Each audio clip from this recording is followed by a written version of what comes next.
야, 나는 카프카 정도는 알아야지 뭐 이런 느낌의 정말 중요한 사람일까요? 그러니까 책은 보니까 100년 전에 썼다고는 믿어지지 않을 만큼 재밌게 썼더라고요. 그리고 생각보다 난해하지 않고, 그리고 누가 봐도 그냥 재밌게 볼 만한 스토리도 있고. 옥스퍼드 사전에 이런 단어도 있어요. 카프카적인. 그게 뭐예요? 카프카에스크. 네. 어떤 뜻일 것 같으세요? 카프카적인은 벌레스럽다는 건 아니겠죠? 벌레스럽다 이런 그런 건 것은 아니고, 이 카프카는 어쩌면 근데 그 죽고 나서 이런 생각을 했을 수도 있어요. 친구고 뭐고 다 필요 없다. 이런 생각을 했을 수도 있는 게, 이 카프카의 소설 자체도 그렇고 뭐 일기도 그렇고 우리가 지금 보는 카프카의 작품들 있잖아요. 사실 이런 것들은 카프카가 출간하기를 원했던 게 아니에요. 아, 생전에 유명한 작가가 아니었어요? 아니었어요. 네. 아, 살아있을 때는 그냥 무명의 작가였고. 심지어 죽는 순간에 내 책을 출간하지 말아달라 라고 자기의 친구 막스 브로트라는 친구가 있어요. 그 친구에게 그런 부탁을 하기도 해요. 근데 그 친구가 홀라당 다 내버린 거예요? 그렇죠. 그러니까 자기가 죽으면 모든 미발표 원고를 다 불태워달라고 한 거예요. 근데 브로트는 정확히 반대로 행동해요. 그 미발표 원고, 미완성 원고들을 정리를 해서 차례로 출판을 합니다. 그래도 조금은 유명했었나 보네. 그래도 이제 작가로서 어떤 그 활동은 했지만, 그러나 생전에 뭔가 작품 활동으로 큰 명성을 얻거나 뭐 상을 받거나 이런 적은 없어요. 그러니까 어떻게 보면은 브로트라는 사람이 있었기 때문에 카프카가 지금의 우리가 알고 있는 이 명성을 얻게 된 거죠. 이게 다 돈이야 막 생각하면서 낸 거네, 친구는. 그럴 수도 있죠. 그럴 수도 있고, 그리고 또 이제 반대로 다르게 생각하면은 친구의 재능을 알아본 거죠. 제가 이제 승찬님께 이 카프카의 변신과 더불어서 또 소개해드리고 싶은 책은 이거예요. 마지막 소송. 카프카의 마지막 소송. 그건 뭡니까? 아까 친구 얘기했잖아요. 네. 친구 얘기. 그 막스 브로트라는 사람이 다 그 출판을 해버리잖아요. 근데 그러고 나서 막스 브로트가 이 카프카의 원고를 자기 비서였던 에스더 호페라는 여성한테 이거를 남겨요. 근데 에스더 호페가 사망을 하니까 이 호페의 딸들이 카프카의 원고를 독일의 문학 아카이브라는 곳에 판매를 하려고 해요. 이거에 대해서 그 이스라엘 국립도서관이 브로트의 유언에 따라서 해당 원고가 공공 아카이브에 보관되어야 한다. 이 브로트가 그런 유언을 남기고 죽거든요. 그래서 그 아카이브에 보관되어야 한다라면서 소송을 제기했고, 거의 10년에 걸친 법적 분쟁이 시작이 됩니다. 원고가 누구 것인가를 두고. 그렇죠. 예. 이 호페의 딸들은 당연히 이제 이거를 팔아서 뭔가 경제적인 이익을 취하려고 했던 거고, 그 안 된다. 브로트의 유언에 따라서 이거는 공공 아카이브에 보관돼야 된다라는 거였고, 그렇게 해가지고 2016년에 결론이 어떻게 났어요? 2016년이면 최근에 있는데요? 최근이에요. 네. 10년 전. 모두의 것이다? 모두의 것이다. 그러니까는 브로트의 유언 맞습니다. 네. 결국은 이 이스라엘 법원이 카프카의 원고가 이스라엘 국립도서관에 귀속되어야 한다라고 판결을 내렸어요. 그래서 뭐 호페의 딸들은 그거를 판매할 수 있는 권한이 없게 된 거죠. 그 소송에 대한 책이에요? 그럼 맞습니다. 이런 것까지 봐야 됩니까? 재밌어요. 나름 재밌어요. 이게 또 우리가 책을 읽는 이유 중에 하나가 뭔지 아세요? 어떤 책이 좋은 책일까라고 이제 생각을 했을 때 저는 그런 책이 좋은 책인 것 같더라고요. 연쇄적인 독서, 추가적인 독서를 가능하게 하는 책. 그러니까 내가 이걸 읽다가 그러면 이 책 찾아봐야지, 저 책 찾아봐야지, 이렇게 막 널뛰듯이 막 이렇게 사방팔방 가게 되는 거 있잖아요. 저는 그런 책이 좋은 책인 것 같아요. 제 소설 많이 읽진 않지만 김영하의 빛의 제국이라는 소설이 있었어요. 그거를 우연히 읽었는데 그게 진짜 저한테는 인상적이었던 게, 이거보다 더 인상적인 게 북파공정원 얘기거든요. 북파공작원? 북에서 이렇게 간첩을 내려보낸 건데, 서울에서 이제 사는데 이제 너무 태연스럽게 한 10여 년을 사서 한국 여자와 결혼도 하고 아이도 낳고 그렇게 그냥 평범하게 사는데, 어느 날 너 이제 북으로 돌아와라. 그렇게 연락을 받았을 때 나는 북파공작원 출신이잖아요. 그럼 난 돌아가야 될 거 아닙니까? 그래서 안 돌아가면 난 죽을지도 몰라 생각하고 그냥 고심 끝에 와이프한테 사실을 얘기하고, 내가 사실은 북파공작원이야. 근데 우리는 십몇 년 같이 살았잖아. 우리는 애도 있고 우리는 부부잖아. 그러니까 같이 가자. 그 말했는데 그 말한 장면이 제가 아직도 잊혀지지가 않는 게 그 와이프가 진짜 1도 고민을 안 하는 거야.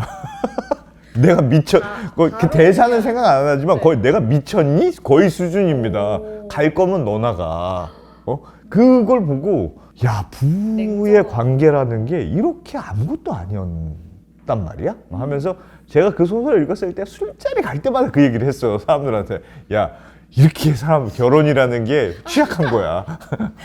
너무 사연 있니? 뭐 이런 말을 듣진 않았어요. 그렇진 않았는데 그게 되게 충격이었더라고요. 저는. 그러니까 그것도 일종의 가족 관계잖아요. 굉장히 사랑하는 사람이 결혼해서 아이도 낳고 십몇 년을 같이 살았음에도 불구하고 와이프의 입장에서는 조건이 달라졌다고 생각하는 거죠.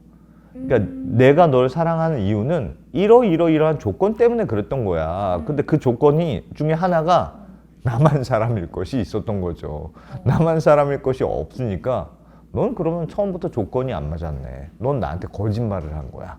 라고 생각하고 바로 헤어지자고 그러더라고. 그래서 그걸 보니까 되게 가족관계라는 게 생각보다 되게 우리는 취약한 데서 살고 있구나. 그래서 사람들이 이혼도 많이 하고 뭔가 가족 간에 분란이 생기는 게 그냥 평온할 때는 드러나지 않는 그런 관계가 평온하지 않은 뭔가 돌출 이벤트가 생기면 바로 이렇게 깨져버리기 쉬운 거구나. 그런 생각이 꽤 들더군요.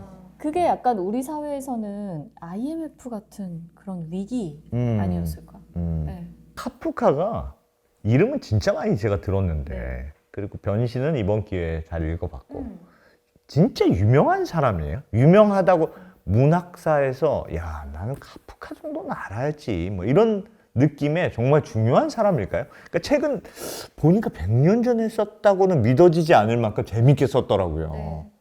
그리고 생각보다 난해하지 않고 그리고 누가 봐도 그냥 재밌게 볼 만한 스토리도 있고. 그러니까 카프카가 그렇게 유명한 사람이냐?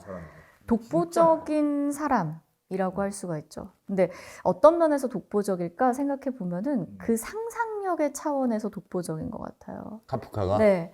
그리고 다른 소설도 약간 이런 식이에요? 약간 독특한 설정 막 이런 건가 봐요. 그러니까 매우 철학적으로 쓰는 스타일이 아니고 인간의 어떤 고독과 관련해서 혼자일 수밖에 없는 인간. 우리 뭐 가족 관계도 얘기하고 뭐 이러지만 본질은 혼자일 수밖에 없는 인간의 삶. 사실은 이게 모든 사람의 어떤 인생의 화두이잖아요. 한 번은 겪어볼 수밖에 없는 감정인 것이고 이런 어떤 감정들에 대해서 사실은 카프카만큼 이거를 잘 보여주는 작가가 있을까 싶어요. 외로움, 고독, 절망, 그리고 무엇보다 부조리한 상황. 부조리한 상황이라는 단어는 참 많이 들었던 것 같은데 뭔가 좀 억울함은 아닌데 말 그대로 우리가 논리적으로 혹은 이성적으로 설명 불가능한 것들이 세상에는 참 많잖아요. 근데 우리는 그런 것들을 설명할 수 있다라고 생각하고 특히나 요즘은 이성이 지배하는 어떤 세상이라고 생각을 하지만 그러나 많은 것들이 우리는 여전히 인생에서 수수께끼로 남아있는 것들이죠. 그런 어떤 부조리한 상황에 대해서 카프카만큼 잘 보여주는 작가는 없는 것 같다. 이런 거고 옥스퍼드 사전에 이런 단어도 있어요. 카프카적인. 그게 뭐예요? 카프카에스크. 네. 어떤 뜻일 것 같으세요? 카프카적인은 벌레스럽다는 건 아니겠죠? 벌레스럽다 이런 것은 아니고 부조리하고 암울한 상황을 뜻하는 거예요. 그러니까 카프카적이다라고 말할 때는 정말 그 암울함의 끝을 보여주는. 너 왜 이렇게 얘가 암울하니? 너 왜 이렇게 카프카적이니? 그런 느낌이에요? 근데 사실은 상황에 대한 것, 어떤 인간을 의미하기보다는 상황에 대한 것일 수가 있죠. 암울하고 외로워 보이고. 그쵸. 막 이 그레고르 잠자가 처한 상황 자체를 한번 생각해 보세요. 이 사람의 인생을 한번 우리가 쭉 떠올려 보면 이렇게 불쌍한 인생이 어디 있어요. 근데 그것이 나의 인생이 아니라고 어떻게 우리가 말할 수 있겠느냐라는 것이죠. 하여튼 어디 가서 나 카프카 좀 읽었어 이러면 좀 아는 척은 할 만한 작가이긴 한 것 같네요. 재밌네요. 요거 변신은 참 이번 기회에 저도 한번 읽어봤는데 그냥 볼만합니다. 생각보다. 생각보다. 그리고 이거 이게 딱 약간 영화각인데 그런 느낌도 영화를 한번 만들었으면 좋겠다. 영화로 만들었어도 재밌겠다. 네. 그런 생각도 조금 들었어요. 이 책을 그러면 꼭 읽었으면 좋겠다. 추천하고 싶다. 이런 사람이 있나요? 전 그거보다 약간 제가 이게 중년이라 그런지 중년들이 보면 여러 가지 생각은 좀 들 것 같아요. 빛의 제국 이런 북파 간첩원, 북파 공작원 얘기는 좀 더 현실적인 얘기고 그거와 비슷한 버전 같은데 조금 우아한 느낌은 드네요. 변신이 좀 더 우아한 느낌이 들고 좀 극적인 느낌, 약간 굉장히 연극적인 그런 느낌이 들더라고. 저는 되게. 그래서 한 편의 연극을 본 것 같은 그런 느낌이 드는 책이었습니다. 워낙 이제 스토리가 또 극적인 것들이 있으니까. 어떻게 보셨습니까? 저도 너무 재밌게 재밌다라기보다는 좀 마음 아프게 봤고 저는 보다 구체적으로 50대 남성들에게 추천합니다. 근데 50대 남성인데? 제가 정확하게는 모르겠지만 약간 그 어떤 시기의 남성들이 그런 거 아닌가요? 40대는 뭔가 조금 더 에너지가 있고 조금 더 뭔가 내가 꿈을 향해서 뭔가 나아가는 약간 이런 느낌이라면 그리고 이제 60대는 많은 것을 이제 좀 알았다. 알 것 같아. 라는 어떤 그런 느낌이라면 50대 남성들은 희한하게 뭐 제 주변에 있는 남성들이 그런 건지 모르겠는데 쓸쓸함을 많이 느끼는 나이인 것 같아요. 쓸쓸해. 50대는 쓸쓸하죠. 그 뭔가 젊다고도 할 수 없고 그렇다고 해서 인생에 대해서 다 통달했다고도 할 수 없는 여전히 내 안에 있는 어떤 소년 같은 것들이 있는데 근데 어느새 50대가 됐네? 나는 정말 든든한 가장으로 살아가고 있네. 그럼요. 누가 그러던데? 어릴 때는 어린 소녀고 할아버지가 되면 어린 할아버지다. 그러니까 본인은 사실은 되게 비슷한데 외모만 자꾸 늙어가는 거예요. 그래서 사회적으로 자꾸 익숙해지는 거야. 내가 이런 역할을 해야 되는 게 익숙해짐이 있으니 뭐 아빠의 역할, 회사에서도 무슨 역할, 무슨 뭐 회사에 가면 무슨 역할, 친구들 사이에서 무슨 역할을 하는 거지. 여전히 비슷한 것 같긴 해요. 어렸을 때나 지금이나 철딱선이 없는 건 다들 비슷한 거 아닐까. 어른이 되는 게 아니라 어른인 척을 이제 더 능숙하게 잘 하게 되는 그런 거 아닌가요? 그런 생각은 들어요. 50대들이 보면 그래서 좀 더 속 쓰릴 만한 좀 쓸쓸하네 이런 생각은 들더라고요. 저는 콕 집어서 그 연령대 분들에게 좀 추천을 해드리고 싶고 마지막으로 이 책의 한 문장을 한번 좀 꼽아보죠. 한번 꼽아 주십시오. 꼽아보겠습니다. 알겠습니다. 저는 66페이지 밑에서 두 번째에 있는 그 줄인데 다시금 어둠 속에 있을 때면 그레고르는 등허리의 상처가 처음처럼 아파왔다. 약간 시적인 문장이네 이거. 문학 소녀잖아요.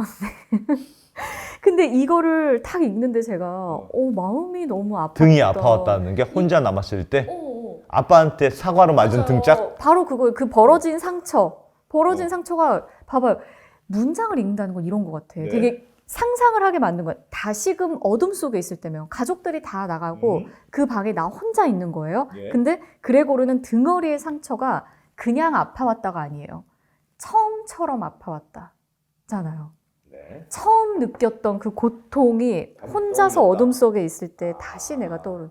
근데 이 상처가 그 아픔이 실제로 느끼는 아픔인지 아닌지는 몰라요. 자기의 어떤 심리적인 아픔일 수도 있고 상상 속의 아픔일 수도 있지만 그러나 어쨌든 처음처럼 아파왔다 라고 구술이 되는데 와 너무 마음이 아프다 이거는 정말 이 한 문장을 저는 꼽겠습니다. 지금 공감을 1도 못하는 것 같아요 승재님. 심각해 지금 공감을 1도 못하고 있어요. 완전히 공감되진 않지만 뭐 그런 것 같습니다. 지금 표정에서 다 드러나고 있어요. 이게 왜? 참 아팠겠지 뭐 이런 생각을 했는데 처음처럼 아파왔다 그럴 수는 있겠네요. 알겠습니다. 그럼 저는 이런 게 제일 재밌었어요. 이거 사실 제일 마지막인데 소설의 제일 마지막에 이 주인공이 죽었어요. 결국은. 그렇죠. 주인공이 죽었어. 그래서 엄마 아빠가 진짜 죽었는지를 막 확인해요. 그러다 결국 진짜 죽인 걸 이렇게 막 밀어보더라고. 진짜 죽었는지 이렇게 밀어보고 안 움직이네 이러면서 죽은 걸 확인한 다음에 이런 문장이 있습니다. 진짜 맨 마지막인데 그러고 나서 여기서 셋은 아빠, 엄마, 딸입니다. 몇 페이지예요 이거는? 87페이지에 있습니다. 그러고 나서 셋이 함께 집을 나섰다. 네. 뭐 벌써 여러 달 전부터 하지 못했던 일이다. 그리하여 전차를 타고 교회로 향했다. 그들이 탄 칸에는 따뜻한 햇볕이 속속들이 들어와 있었다. 여기서부터 뭔가 분위기가 갑자기 반전되는 거예요. 애가 죽었는데 갑자기 분위기가 다음 문장이 기가 막혀.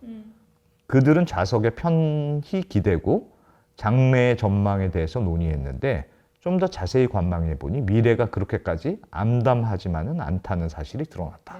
이 말이 저는 애가 죽은 걸 너무 좋아한다는 느낌이 드는 거예요. 이걸 보니까 어떻게 이렇게 좋아할 수가 있지? 막 햇볕이 막 찬란하게 비치고 따뜻하고 전차를 가고 나머지 가족들이 아우 드디어 이제 애가 죽었네. 우리끼리 재밌게 잘 살자. 이런 걸 보여주는. 맞아요. 그래서 저는 제가 약간 아빠라서 그런지 몰라도 어떻게 이럴 수가 있지? 나쁜 놈들. 막 그런 생각이 들더군요. 애도나 슬픔이나 뭐 이런 그런 게 아니- 없어요. 애도나 슬픔이 없고 이렇게 드디어 죽었으니 우리 셋이서 재밌게 놀자. 근데 햇볕은 왜 이렇게 좋아? 이런 느낌의 이 문장이거든요. 그래서 저는 이거 봤을 때 사실은 제일 서글펐어요. 요게 너무 셋이서 너무 좋아하는 장면 그리고 미래에 대해서 되게 낙관하고 있어서 제일 서글프다는 생각이 들더군요. 극적으로. 아니 포인트는 좀 다르지만 어쨌든 굉장히 그 슬픔에 초점이 맞춰진 거네. 그레고르 잠자의 그 슬픔에 공감을 하는 거네요. 슬픈 운명에. 문장이 뭐 이렇게 시적이지는 않습니다. 좋습니다. 네. 그런 게 재밌었다. 한번 네. 하여튼 여러분들도 한번 읽어보시면 재밌을 것 같습니다. 어디 가서 내가 카프카에 대해서 한번 읽어봤다. 뭐 이 정도 얘기하는 건 또 좀 있어 보이는 것 같습니다. 또 변신은 짤막한 소설이기 때문에 짤막하기도 하고 대표작이기 때문에 오늘 문학알집 첫 화 어떠셨어요? 저는 앞으로 우리가 갈 길이 갈 길이 멀다는 생각이 들고 우리가 다음엔 오늘은 이세라님이 주로 말씀 많이 해주셨는데 다음에는 우리는 또 어떤 외부의 저자분들도 불러서 하고 뭐 그런 것도 괜찮을 것 같다고 생각합니다. 직접 좀 들어보는 그런 시간도 우리가 많이 가지면 물론 오늘 이 대표님께 뭐 마음에 안 들었다는 뜻은 아니에요. 마지막 문장 읽을 때 상당히 마음에 안 들었는데 공감 하나도 못하는 표정이긴 했는데 오늘도 좋았으나 저자를 또 불러보고 그 소설에 대해서 너 이건 왜 썼니? 난 그런 거 물어보고 싶거든요. 저도요. 이거는 사실 우리끼리 막 얘기하는 거잖아요. 얘가 아마 이랬을까 저랬을까 하지만 사실은 생각보다 단순할 수도 있어요. 너 왜 이렇게 했니? 너 왜 벌레라고 했니? 그럼 재밌을까 봐요. 그냥 이랬을지도 몰라요. 그러니까 그거는 정말 해석을 너무 다양하게 한 거지 사람들은 생각보다 단순하지 않을까? 직접 저자에게 듣는 시간도 한번 가져보도록 하고요. 문학알집 첫 번째 시간은 우리 이렇게 그럼 마무리를 해보도록 하겠습니다. 네, 재밌었습니다. 다음에 또 재밌는 책으로 또 뵙죠. 좋습니다. 시청해주셔서 감사합니다.